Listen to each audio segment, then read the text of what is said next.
Good afternoon, everyone. My name is Stacy Brown, and I will be your instructor for the next 2 hours. I've been with Brittenford Systems for 7 years, and I'm a Microsoft Dynamics GP certified professional. I've completed several GP implementations and upgrades and provide GP, FRX, Management Reporter, and third-party product support for Brittenford clients. Today, we'll be reviewing a few AR advanced topics. The topics will include processing NSF charges, voiding posted transactions, charging customer finance charges, waive finance charges, we'll edit posted transactions, we'll run the reconcile process to resolve any data errors, we'll age customer documents to be able to print our aging report, we'll print customer statements, and then finally we'll review month-end and year-end procedures. Remember, if you have any questions, you are currently on mute, so to ask questions, you'll simply use the questions feature, which you'll see in the toolbar. You may need to click the orange button in the top right to get to the question section if you expanded your screen. If you have any issues, please send me an email at sbrown@brittenford.com, and I'll try to assist you as class is going. I'll review the questions at the end of each section. If there's no questions, we'll just continue to the next topic. Also, this is a CPE credit, so I'll be also reminding you at the end of this class that CPE credit certificate, you'll email Jeannie Mahoney. All right, let's begin. All right, so today the first thing we're going to go over is processing NSF charges. So to process an NSF charge, we're going to go to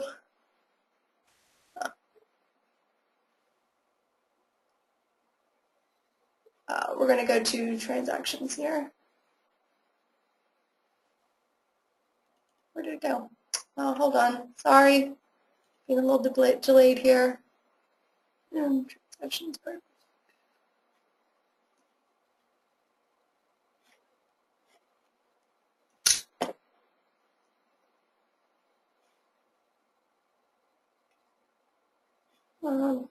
Hold on. I seem to misplace it. Hold on one second.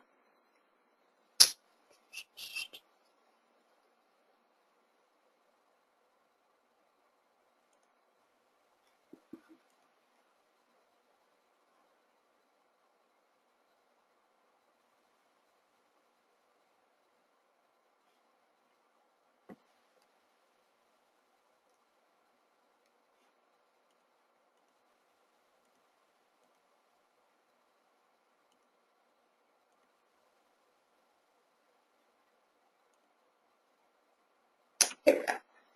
It's under transactions. Sorry for the delay. It's under transactions and then receivables management and then posted transactions.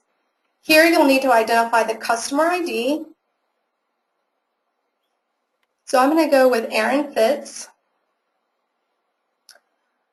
Here you have your document types, whether it's an invoice, a debit memo, a finance charge, service or repairs, credit memos, returns or payments. Since we're applying an NSF charge, we're going to select payments. Then we're going to select the payment that we'd like to charge the NSF charge to. Scroll down here to our payments, select a payment.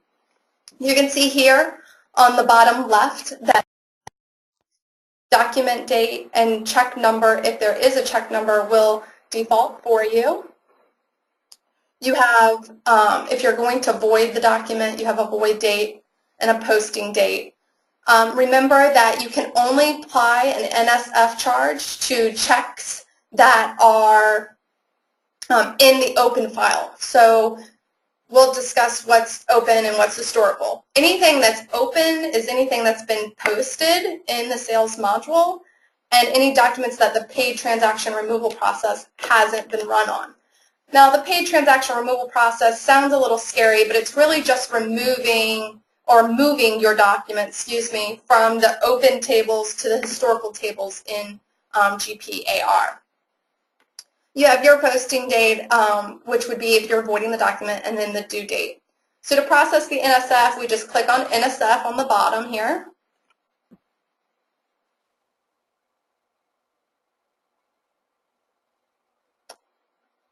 Let it continue. Here's the auto post NSF debit charge window opens up. You'll notice the debit memo is created with a debit memo number. The NSF charge here is defaulting for $15, and how we're getting that default is through the receivable setup window. So we're going to go back here to the setup window. So we're going to go to Sales, Setup, and then Receivables.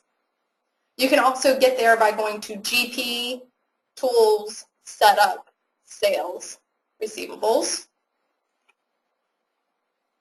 And we identified the NSF charge default here in this bottom left corner. We see NSF charge $15. So that's how the $15 defaulted for me in my debit charge window. Then you have your description of what the debit memo is for. So we'll have NSF charge, and we click OK.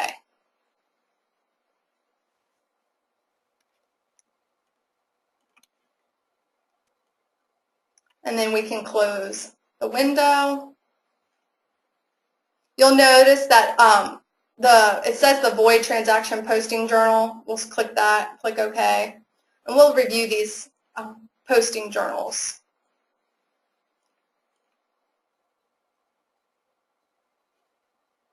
So here you can see our debit memo for the NSF charge. You'll notice that the defaults come in from the account posting setup window. So here we have our miscellaneous income for $15 and our accounts receivable for $15.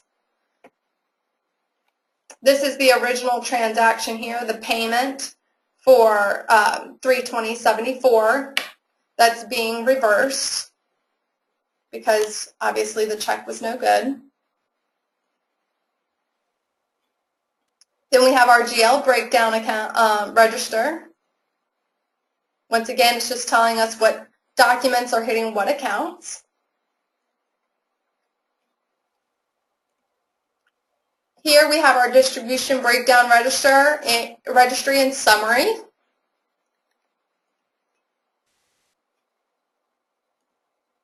And then lastly, the checkbook posting journal. So this is just showing you the payment. And the type is withdrawal, as you can see. And that is how to charge an NSF. Does anybody have any questions?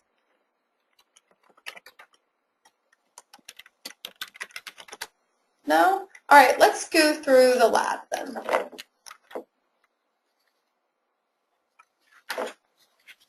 So the bank has notified you that a check from Holland Communications, Inc. did not clear your checking account. After inquiring on their customer account, it is determined that an NSF check is payment number PMT89.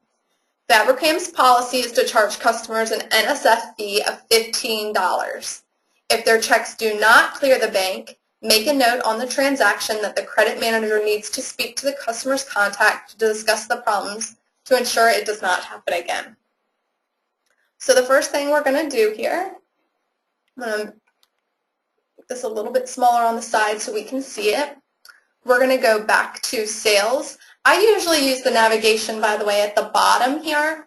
If you guys are more comfortable with the top, you can also get to the same windows by going to Transaction, Sales, and then Posted Transactions. Or the way I navigate is I come over here to Transactions and I click Full Expansion button, and then I go to Posted Transactions. All right, so the lab says that we received a non-sufficient fund check from Holland Communications. So I'm going to look up Holland. Click on customer name because it's the easiest way to search. Select communications. This was a payment. And then select the payment, which was payment 89. So this first payment here. And then we're going to select an NSF. Usually when you're running an NSF, I didn't go over this earlier, but you want your void date and your posting date to be the same date. And I usually do that the date you're running the NSF charge for. So in my environment, that's going to be 4/12/2017. I'm going to click NSF. Remember, this is another debit memo. And it says to charge $15 for 4/12, and then it's an NSF charge. So we'll click OK.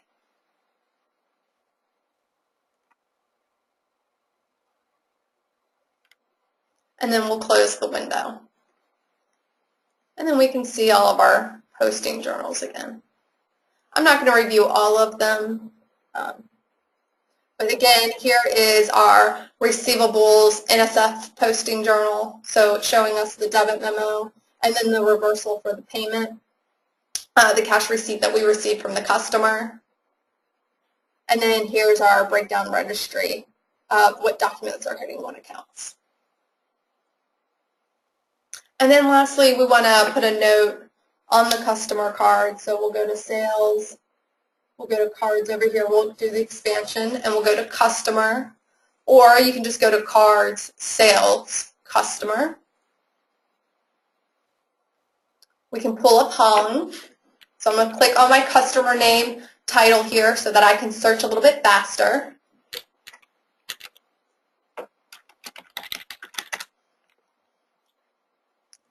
And then I'm going to select Holland Communications.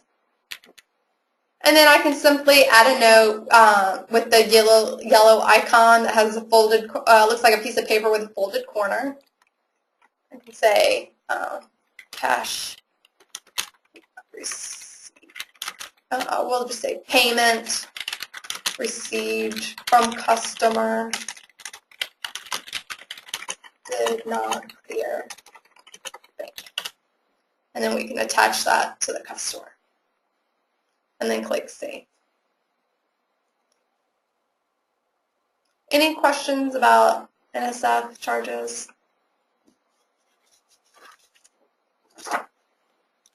All right, the next thing we're going to talk about is voiding posted transactions. So we're going to go back to the Pay Transaction window.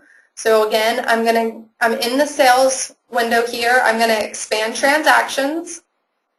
And I'm going to go to Posted Transactions.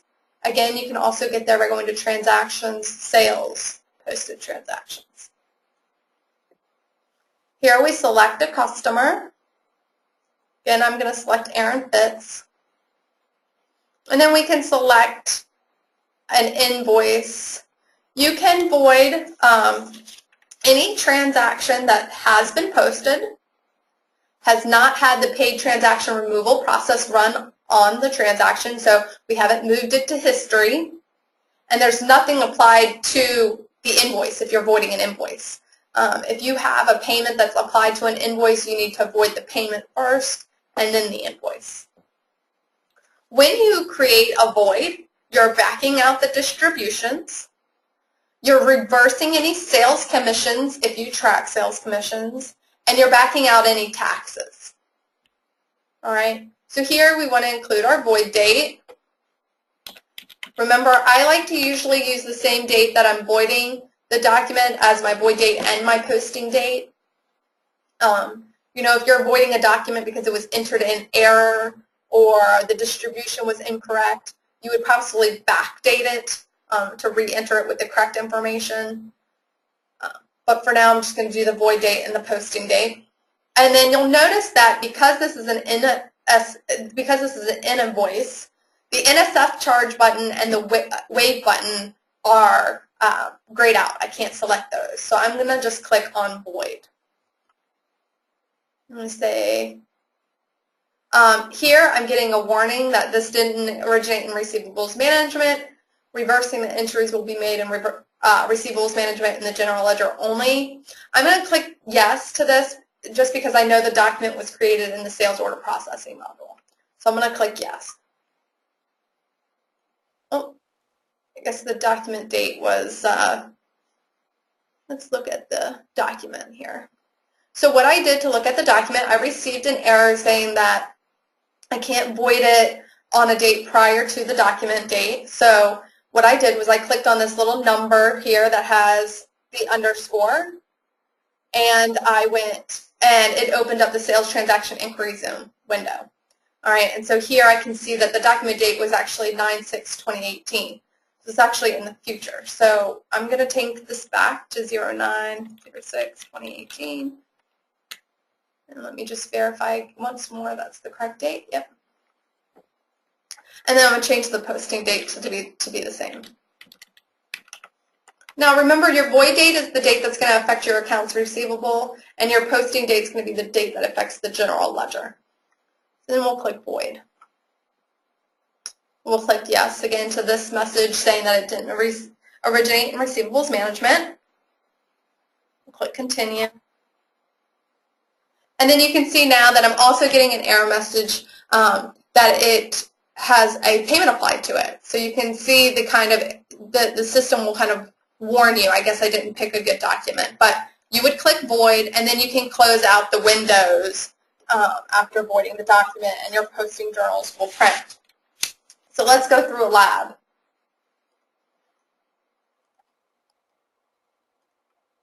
Here it says, after posting invoice number SLS 2008 for $1,240.10 US dollars to the American Electrical Contractors account, you realize the invoice is posted to the wrong account.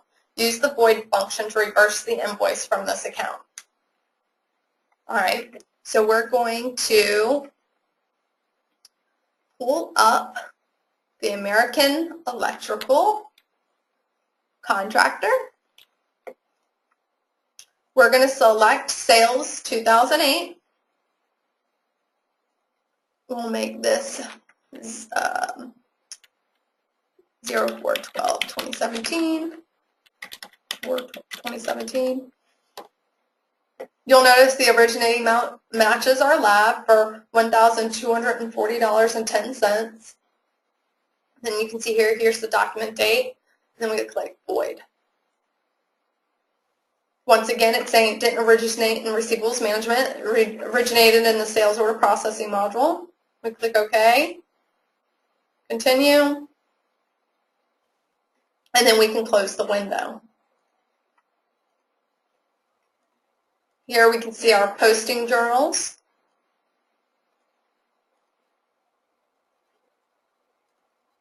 So here we have our sales, our receivables. These two lines here are our taxes that are being backed out, and then as well as our commissions that we're tracking that are being backed out. You'll also see here in the tax details portion that it's removing from the state sales tax and the Chicago city sales tax.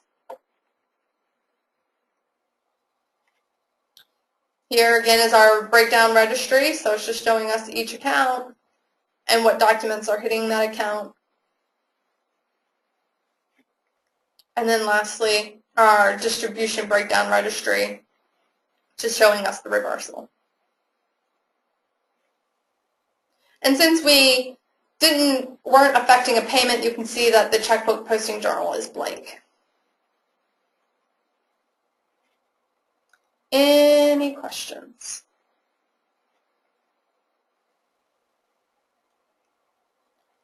No questions? I'll wait a few minutes for people to enter questions if you have any.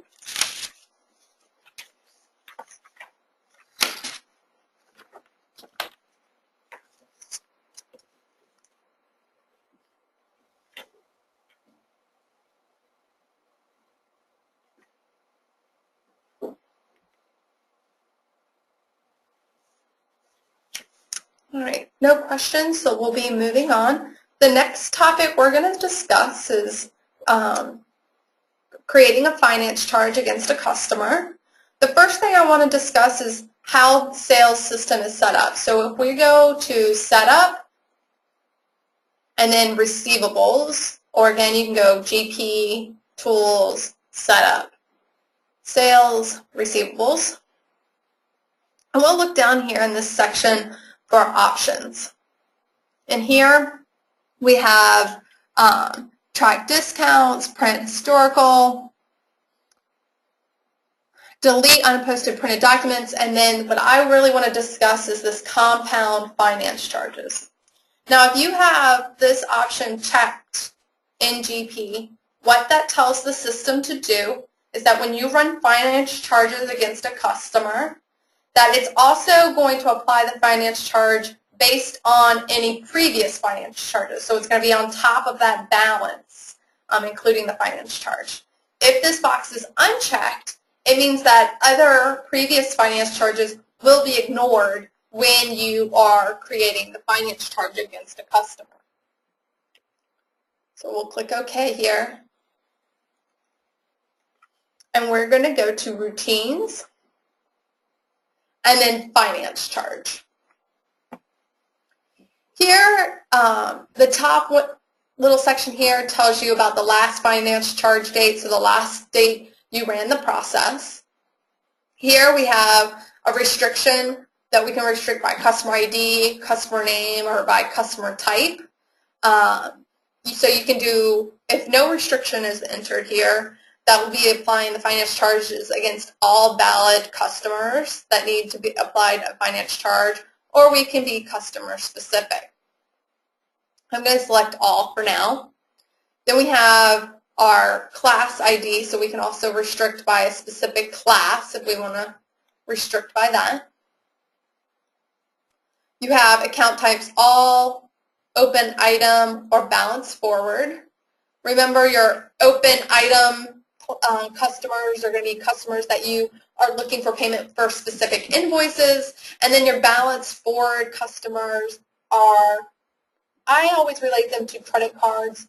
You know, when you receive your credit card statement in the mail, the credit card company doesn't care what charge you're paying off, it just wants the money. So to us in the customer card world, we are, in the customer card industry, we are balance forward customers. Most of the clients that I work with, their customers or members are open item. So we'll select open item. Over here, you'll see in open items that this grayed out box, include unapplied credits and aged balances, means that the system is going to take into account any unapplied credit memos or payments. So if a payment or a credit memo haven't been applied to an invoice, they're still going to be included in figuring out how much the finance charge should be. And then we have a print register. If you want to print a document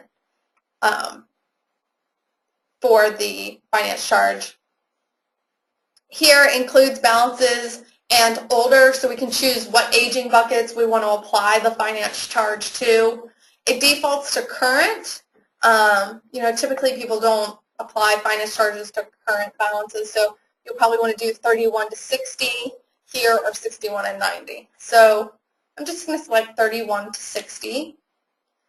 And then here I need to tell the system, okay, what's the minimum finance charge that can be applied to a customer? So here I can say $5. And then what's the minimum balance that a customer has to have to be applied a finance charge? So I'm going to say $50. Right? And then you click process. I'm going to select all here. Click process. I'm going to print a screen so that everyone can see the finance charge registry. It just says there are unposted transactions in the sales work file for some customers in the range. We'll just click OK.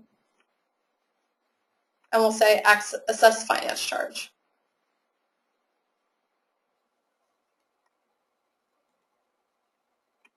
You can see here are the customer IDs, their name, the finance charge, which is 1.5%, and then past due balance and the finance charges that were applied. All right, so you can see here I have one person that had an $11 charge. So you can pick how minimum the charge has to be for that customer. Any questions about waiving finance charges? Or charging finance charges, sorry.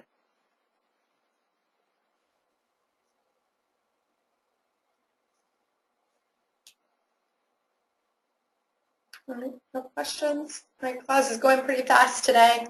The next thing I want to discuss is waiving finance charges. Okay, so we've created a finance charge, we've sent out our statements to our customers, and they call us complaining about the finance charge. So as a courtesy to them, we are going to waive their finance charge.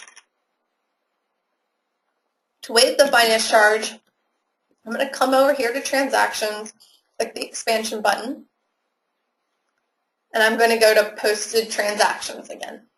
Remember, you can also get to this window by going to transactions, sales, posted transactions. We're going to select our customer ID. We're going to select the document type. We'll select the number.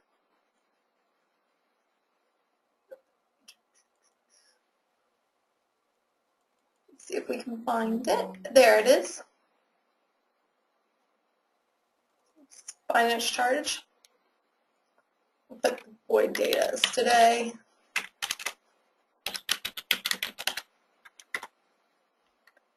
And then we'll click waive. Here it says, please enter your password if you want to waive finance charges. Since I don't know the password, I'm going to go back to setup and then receivables. I'm going to click cancel here. I'm going to go back to setup and then receivables. You'll notice here in the top right corner we have a section of system passwords for accounts receivables. And one of those is to waive finance charges. If no password is identified, no password is required when you're creating these documents. So if I'm exceeding a customer's credit limit, I will need a password.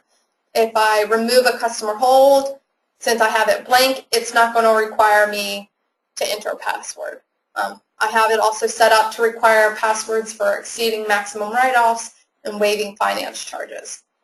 Remember, this password is not user-specific. It is specific to AR as a whole. So if everyone knows the password, everybody can waive finance charges. So we'll click OK here. We'll go back to the posted transactions window. We're going to click waive again. We'll enter the password. And we'll close the window. We'll print our posting journals. You can see here we're waiving the finance charge for $20. That's removing it from the finance charge income statement and the accounts receivables account. Here's our distribution breakdown. Just again showing our accounts and the documents applied to those accounts. Our distribution summary. And then you'll notice that our checkbook posting journal is blank because we were not working with sales payments or cash receipts.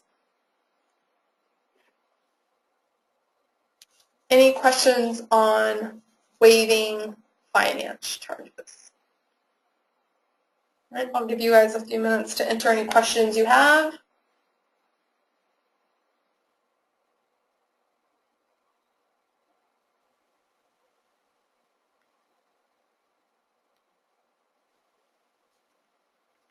Just one more minute.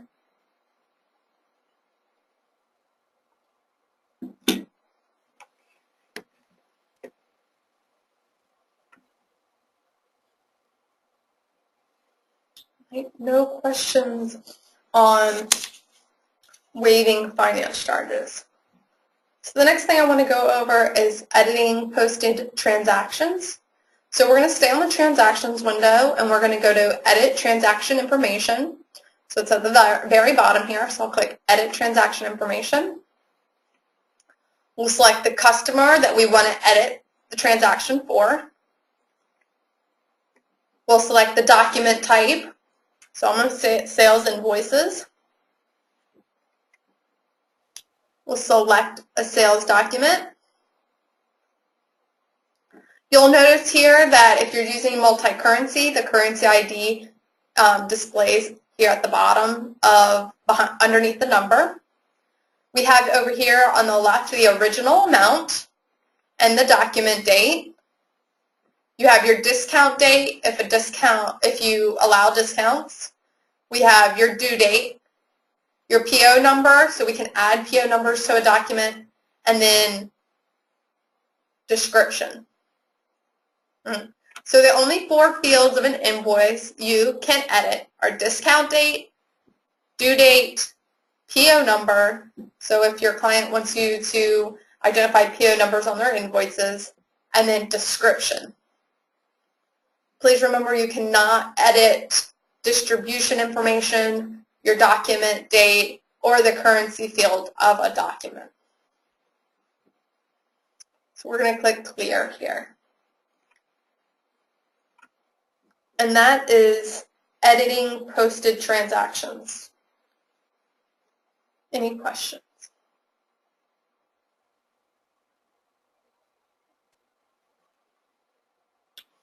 All right. The next thing we're going to talk about is the reconcile process. So you can find the reconcile process by going to Utilities, expand it here, and clicking on Reconcile. You can also get there by going to GP, Tools, Utilities, Sales, and then Reconcile.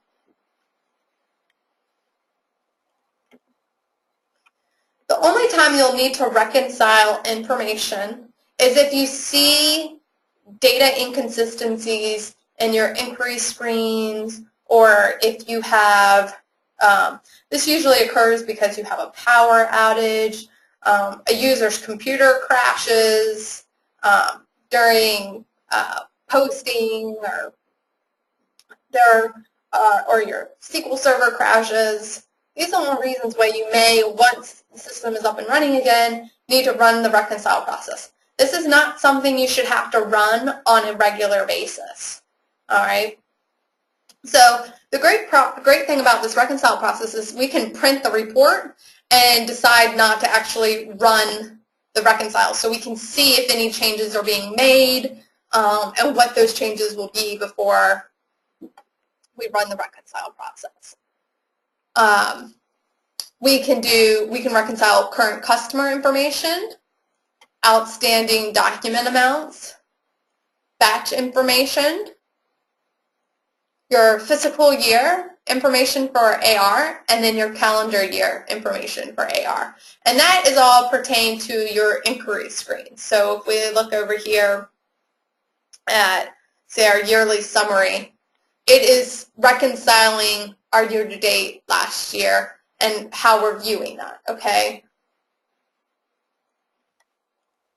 So we go back to the reconcile receivables amounts. We'll do batch information.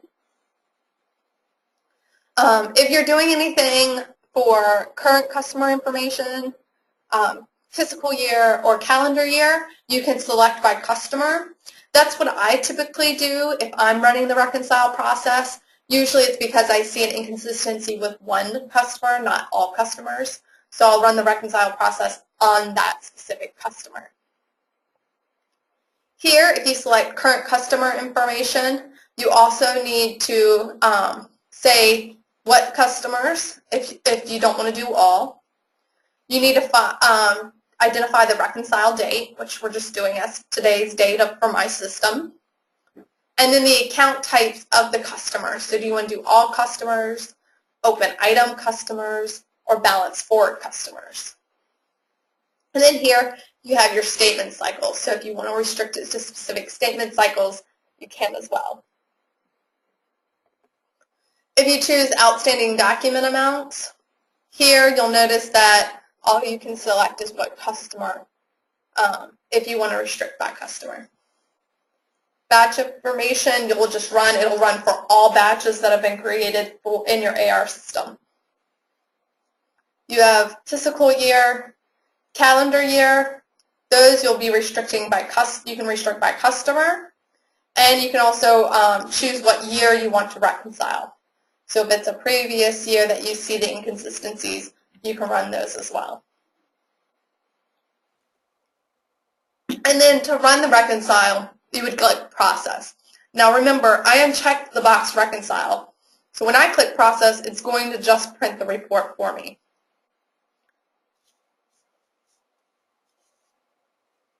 I'll print this to screen.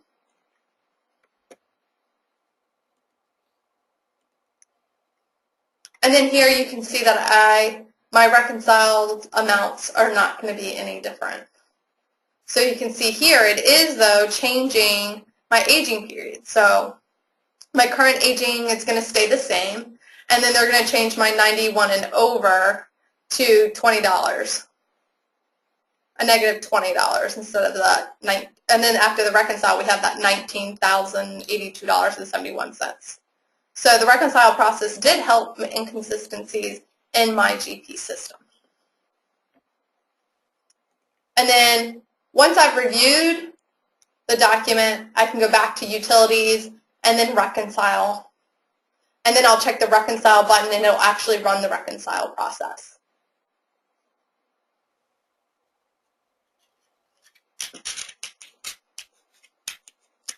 Any questions about the reconcile?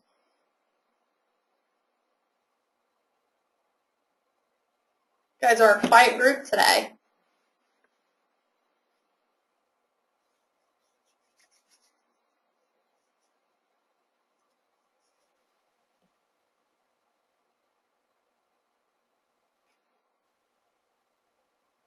We have a question that says, was that reconciling the AR module to the GL? No, but I'll go over that next.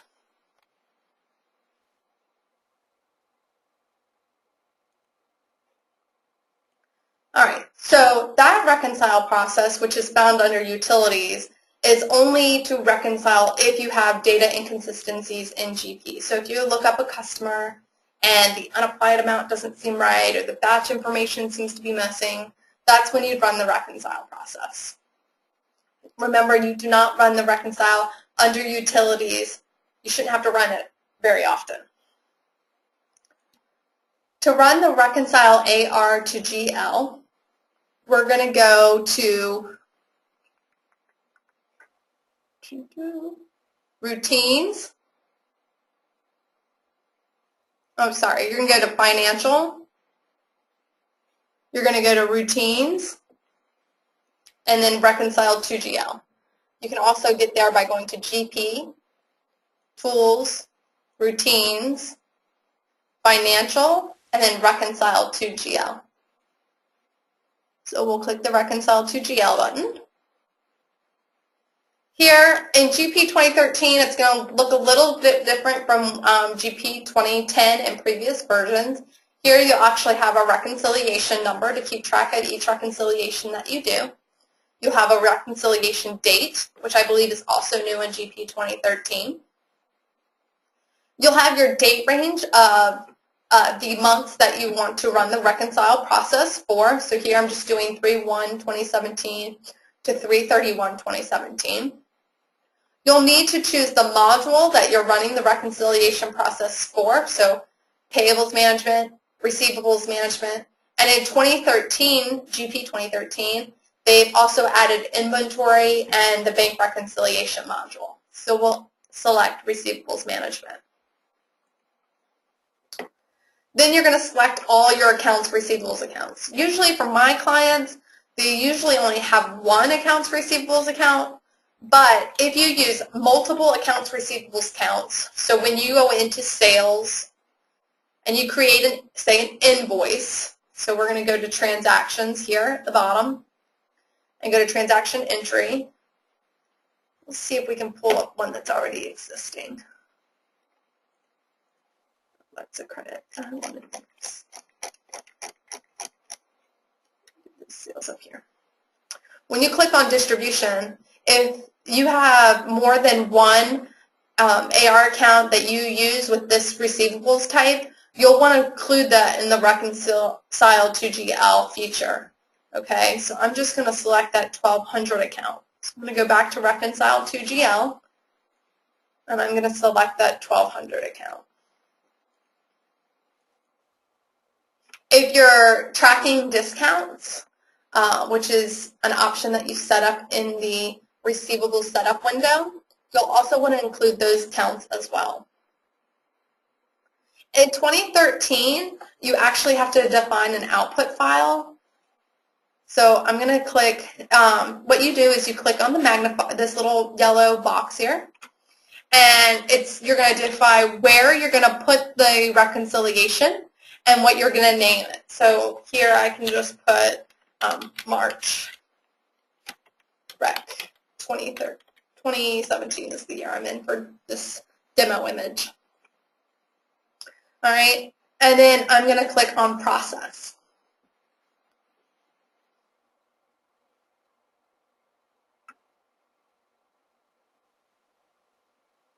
And you'll notice that as I'm processing, you'll see, and close this window real quick, we'll close this window. You'll notice here under the subledger, it actually gives you additional information. This section below is also new in GP 2013. It's showing my beginning balances and my ending balances for my subledger, my general ledger, and any differences.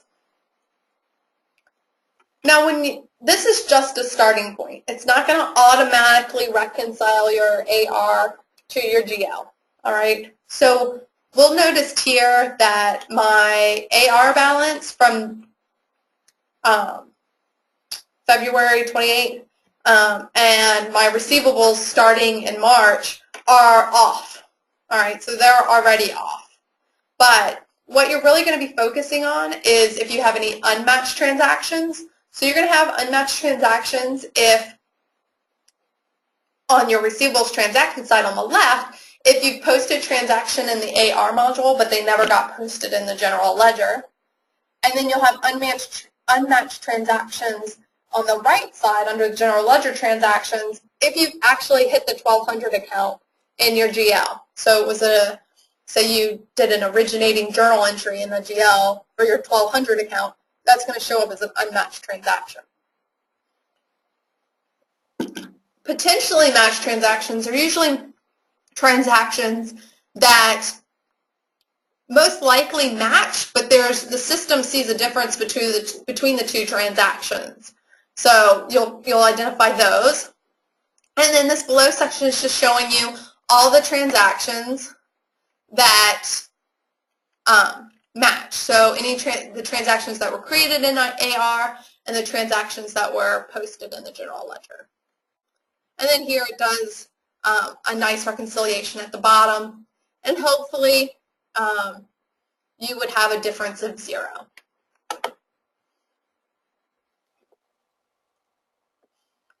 Any questions about the reconciled to GL? Remember, it's not something that automatically reconciles the AR to the GL for you, but it gives you a starting point on where the problems could have occurred.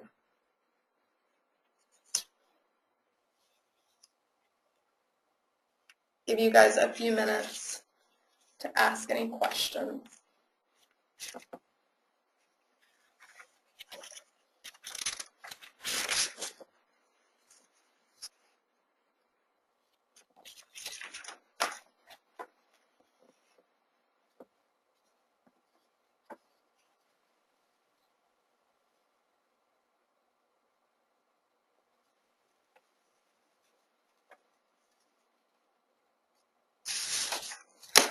All right, no more questions, so moving on.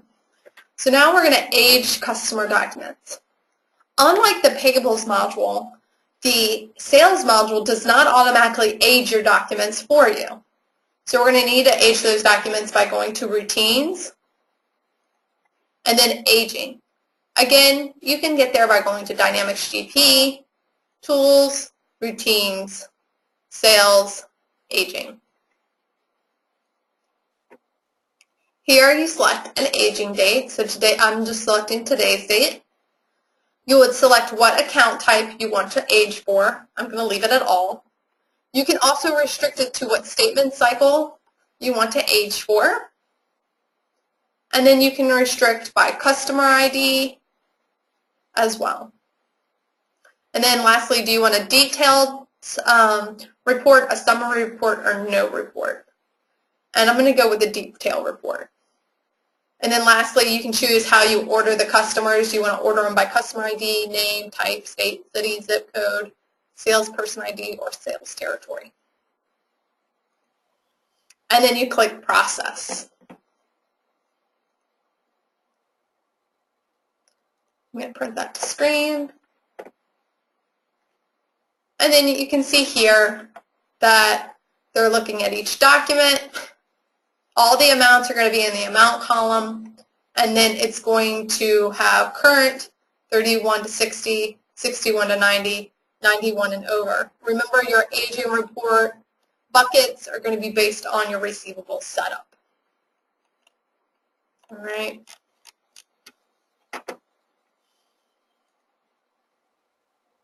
Any questions about aging? We're going through the material fairly fast, so the class may not last 2 hours. It's probably going to last 1.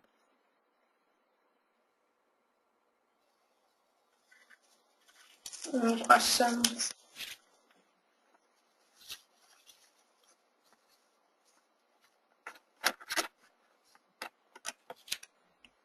About aging. Remember, it's not an automatic process in the AR, and that you have to run the aging. I do get many support calls, not many, 1 or 2 a year, that ask why aren't my documents aging, and it's because in AR the documents don't age automatically. All right, next thing we want to do is we want to print our customer statements. So we're going to stay in the routines window, and we're going to go to statements. Now, another way you can get here is by going to GP, Tools, Routines, Sales, and then Statements. All right, you'll select a statement ID. So I have here on my system blank form, long form, or short form. I'm going to select blank form. You have your description of your statement ID. Are you printing a statement or an alignment form? You have the last printed date. You have what address ID you want to print on your form. And then what type of form is it? Is it a long form, a short form, a blank form? I usually, most of my clients use on blank paper. Okay. Then, do you want to print by customer ID, by name, class ID, type, salesperson, sales territory, zip code, or statement cycle? And then how do you want to order documents? By document number, by transaction date, or by due date? Date to print is going to be the date that the statement is printed for. So it'll say statement as of, 2/15/2017. You can have summarized too, so if you want just a summary information for up to a specific date, so say you're running the statements for May and you want to summarize January to March, you can summarize just the amount that's due. It won't show you transaction information. Then you have your cutoff date, so what date do you want to cut off the sales transactions? So here I could even select a later date than the date that's printed on my statement. So here I can do 03/15/2017, okay? The date that you enter on the cutoff date is the date that they stop adding transactions to the statement. The date to print is just the date that's printed on the statement. You can have here reduced oldest aging period amounts by unapplied credit memos, if you have that box checked. You can print for no activity, past due, current period balances, credit balances. So to select these, I have exclude fully applied payments. So I could select just by holding the shift key multiple options. If you want to select certain options but not others, you can just hold down the control key. All right, I'm going to go back and select those. Include type, this is restricting your statements. So if you want to restrict them to a specific customer type, either open item or balance forward. Here, what do you want to print? Do you want to print on your document credit limits, finance charges, payment terms, and any messages you might have? You can restrict it by your statement list, so what statements are printed, by customer ID, name, class ID, type. Type is actually user-defined one in Dynamics GP. I just know for a fact that in the receivable setup window, the user-defined one field is called type. You have salesperson ID, sales territory ID, zip code, and statement cycle. If the restrictions window is blank, it's going to print for all customers. So I'm going to select a small range here so it doesn't take so long to process. In, I believe, GP 2010, starting in GP 2010 and 2013, there is an emails option. So we can set the system up to email your statements to your customers instead of having to print the statements. I don't go over the specific setup of the email option, but it is available. You can also print your customer statements in what they call the Word template. So if you have Word templates deployed for Dynamics GP, comes with all Dynamics GP installations. It has to be deployed, but what it will do is it'll actually print the statements to a Word document, and then if you want to do any minor changes or quick changes to the statement before sending it out, you can. Here we have messages. So messages for our finance charges. If you want, you have 3 lines, so you can print 3-line statements on all your statements that are printed. You can print a specific statement to balance brought forward. NSF check charge, you can print specific statements on those customer statements, 90 days and older, and then this other buckets as well. Any questions so far about aging? Printing the receivable statements, I apologize. All right, so I'm going to click on destination, and then I'm going to print a screen again because A, we're in this class, and B, I don't have a printer associated to this image. Click OK, and then I'm going to click print. It says, do you want to save changes to the statement option before printing? If you click cancel, it'll cancel your print. If you click save, it'll continue with the printing process. So we'll click save. And then here you can see my blank floor statement.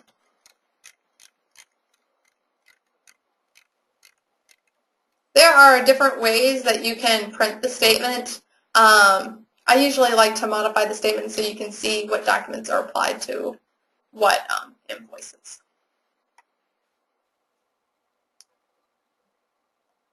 Any questions about printing receivable statements?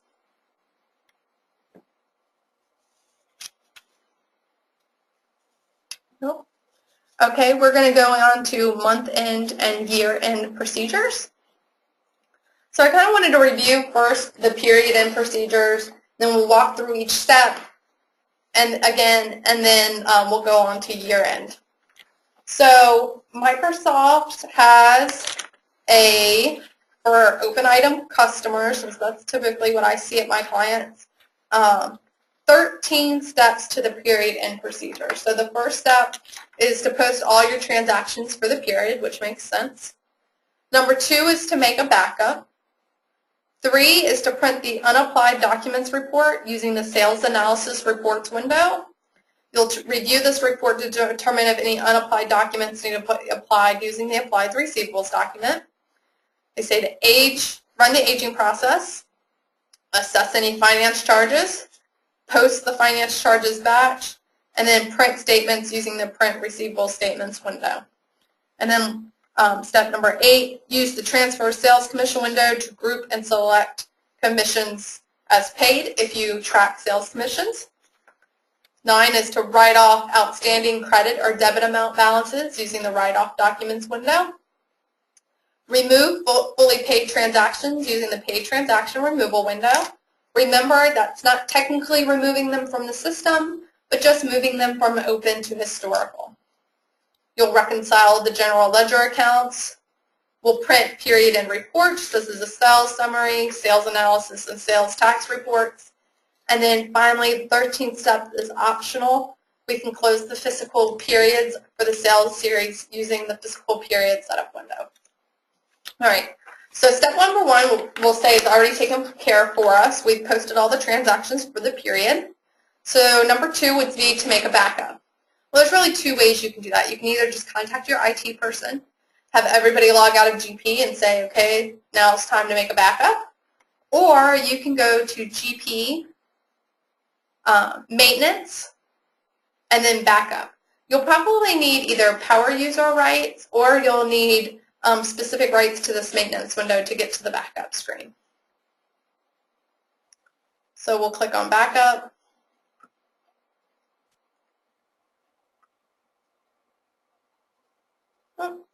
Since it's a system maintenance window, it's going to ask you for your system password. So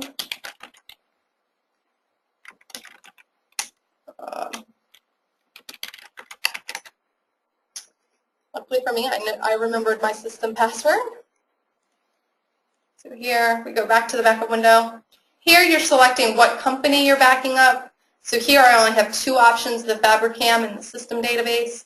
I'm going to select Fabricam, and then you'll select where you want the backup file to go, and then you click OK, and that'll make a backup of your database. So if you can't contact your IT person because they're not immediately available, or if you just want to do it yourself, this is an option. The next is to print the unapplied documents report using the sales analysis. So over here, I'm going to expand reports. I'm going to go to analysis.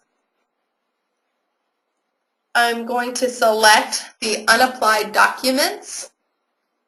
Remember, with reports, you have to have at least 1 report option listed here to be able to print the report. I'm going to click on New. Here you can sort by document type, document number, or document date. So I'm going to sort by document date. And if you want to do a restriction, you can do a restriction. If this restrictions window is blank, it will print all unapplied documents. So I'm going to print that to screen.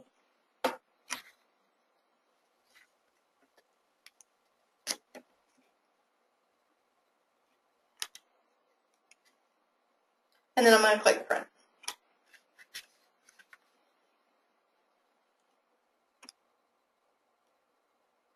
And then it shows you all the unapplied documents for each customer. All right, so we see mostly invoices here. Here we have a payment of $375. So we could go in and apply it to these open invoices. And that's really what you're looking for. You're looking for any credit memos, returns, finance charges, any such document. Well, your returns are automatically going to be applied for you, but any invoices, payments, or credit memos for your customers that need applied to their invoices. So this is a great report to use. And remember, you can get there by going to Reports, and then Analysis, and you're selecting the Unapplied Documents report. After you've applied your documents as necessary, You're then going to age your accounts using the aging process. Remember, to age, you go to routines and then aging. We went through that process, so you'd run your aging. You'd assess any finance charges. That's, again, under routines, so you go to routines and then finance charges. We've already reviewed that.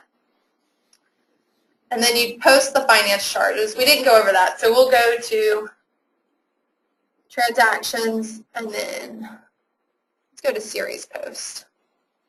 And then let's see if we have any finance charges out there. It looks like our finance charges were posted already. So you'd post your finance charges. You'd print the statements using the print receivable statement window.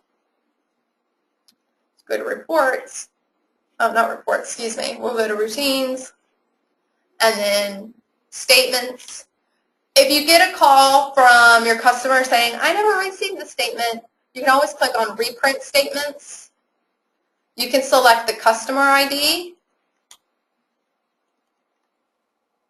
You can even select the statement date if you want. You'll click redisplay and it'll show you all the statements that were ever printed for that customer. You can select the statement and then click print, and it'll reprint the statement that you previously sent out to them. Right? If you track commissions, you can then transfer commissions so that they can be paid. You can next write off any outstanding credit or debit amount balances using the write-off window. We didn't go over that, but that continues to be under routines and then write-off documents. Here is what's your write-off type? Is it an underpayment or an overpayment? Typically, it's an underpayment. You're creating one write-off per customer or one write-off per document. What's the write-off limit? So we could say $20. And then the cutoff date. You can leave as today's date. It's going to be the documents that are, what documents are you going to allow a write-off for?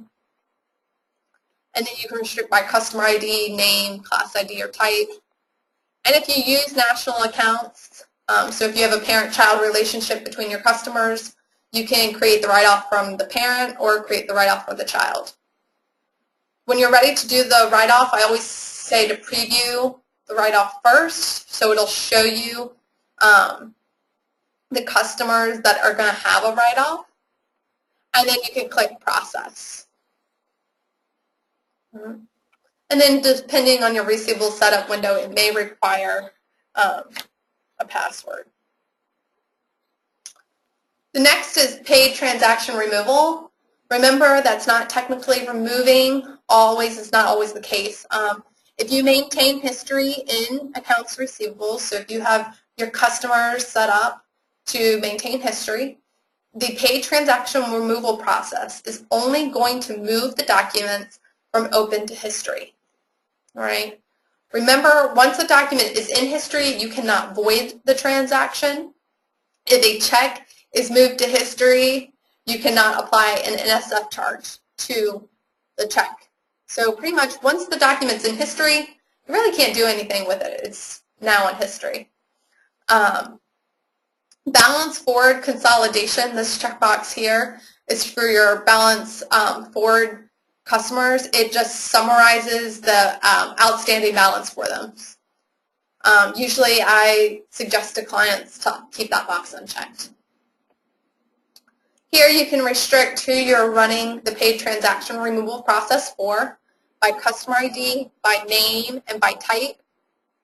You have your class ID, so you can restrict by class ID. And then you'll have your remove section here on the bottom left. You'll notice there's two dates here under cutoff. The first date is for NSF, and it's for payments.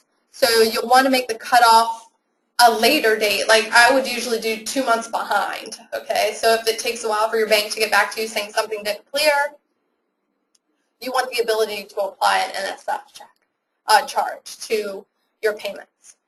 So we have that cutoff date, and then this last cutoff date here at the bottom applies to voids, waived finance charges, paid transactions, and checks.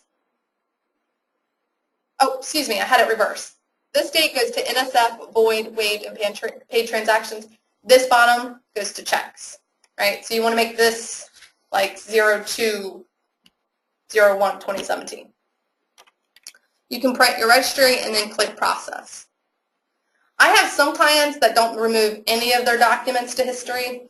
Everything's stored in the open files, which is fine. The only problem that I see with that is if you're doing an inquiries on a customer or by document, you see you have your restrictions. So if I come here to inquiry and then transaction by customer, I have this include section where it says work open in history. If I never run the paid transaction removal process, I'm never going to be able to unselect history to remove some of the documents from my list to kind of clean the clutter from past transactions, right? I do have some clients, like I said, that don't ever run this process, so it's kind of optional. You can reconcile the general ledger accounts to the receivable balances, which we've already gone over. Remember, that's the Excel sheet that showed us the unmatched, potentially matched, and matched transactions. We can print our period end reports, such as the sales summary, sales analysis, and sales tax reports. And those all can be found if we click on and expand reports. We can print our trial balance report and our analysis reports. And then optionally, we can go to GP, Tools, Setup, Company, Physical Periods, or we can come below here to what looks to be a computer screen icon at the bottom left and click on that button. And then minimize system, and under Company, go to Physical Periods. You're going to select your period and then select Sales. If a box is checked in this window, that means the period is closed and you will not be able to post transactions, post AR transactions for any date that falls within that period. All right. Any questions about period and close?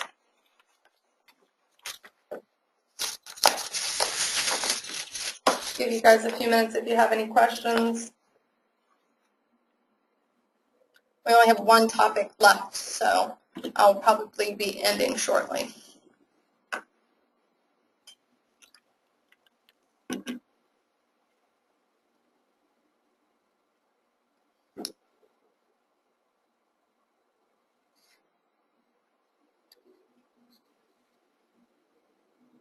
It says, for the aging report, can we print this based on a particular project code, or is this report only filtered by customer name? So you want to, are you talking about the age trial balance, or are you talking about actually running the aging process? The age trial balance. So if we go under reports, let's go back to sales here. We expand reports and we go to trial balance. I'm going to select historical age trial balance. I'm going to click modify here on the options. You can't select a project. You can only restrict by the customer information or the salesperson under this window.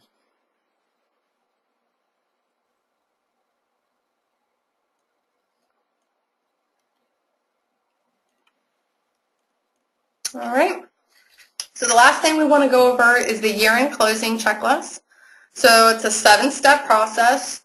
First, you post all your transactions for the current fiscal year, and you post all your transactions for the calendar year close.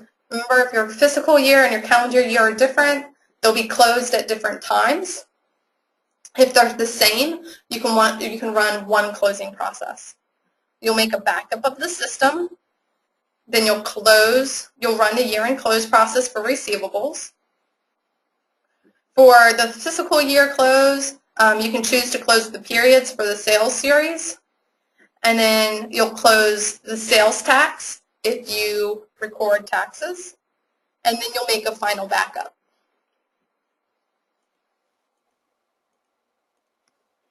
All right. So the first thing you want to make sure you did is post all transactions for both the fiscal year and the calendar year. Remember, I'm assuming that your fiscal year and your calendar year are the same. Then you're going to make a backup of the system. Remember, you can do so by going to Dynamics GP, Maintenance, Backup, or you can contact your IT person. I usually suggest to my clients that I know that are running like a maintenance plan every night. So most of my clients, I make sure the system is running a backup of their accounting system every night, say at midnight. I usually suggest that they warn the other users that they'll be out of the system for a while in the morning, and I'll do it first, all the process during the first thing, so that I don't have to take another backup because I have one from the night before. All right. So to close the year, I'm going to go back to routines, and we're going to go here to year-end close. Here, if your fiscal year and your calendar year are different, you can choose which type you're closing, or if they're both the same, you can click all. Your last closing date is going to identify the system date, the date you ran the close. It's not going to identify the actual year it was closed, okay? It's closing the earliest open year. So, for example, if I have 2012 and 2013 open, when I run this process, it's closing 2012. Right? And then you want to check to make sure this print report box is checked. If this print report box is not checked, we don't have an option to reprint it. I also suggest at this time to go to File and then Print Setup and change where your printer is going and make sure it's going to PDF, because sometimes it's like 100 pages or more. And you don't necessarily want that to print to a printer, but you want the backup. You want the information. The great thing about GP 2013 is that if I print the report to screen and I decide, oh, I want it to go to a different printer than I've already assigned, I can switch the printers now. And I'll show you that. So we click on Process here. We'll continue with the year-end close process. I'm going to say Screen. And then you can see here, here's my year-end closing information. If I click on Print, I now can change what printer I want to go to. And then I click Print.